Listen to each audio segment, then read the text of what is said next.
সরকারের ভেতরে থেকে রাজনৈতিক দল গঠন করা হয়েছে এবং তারা কতটা নিরপেক্ষতার সাথে আগামী দিনগুলোতে সরকার পরিচালনা করবে সেটা অনেকটা পরিষ্কার। গণমাধ্যমের এক টক শো অনুষ্ঠানে দেশের নির্বাচন প্রসঙ্গে প্রশ্ন উত্তরে এমন মন্তব্য করেছেন আল জাজিরার অনুসন্ধানী সাংবাদিক জুলকারনাইন সাঈদ।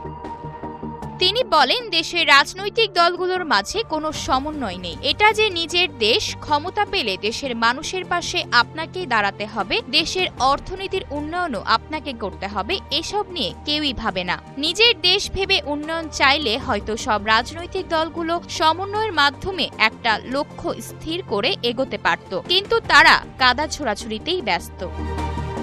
নতুন রাজনৈতিক দলকে উদ্দেশ্য করে তিনি বলেন, অভিজ্ঞতা অবশ্যই একটা বিষয়, সেটা রাজনীতিতে হোক কিংবা রাজপথে। তাছাড়া নতুনদের অবস্থান শক্ত করার জন্য নির্বাচন পেছানো ঠিক হবে না।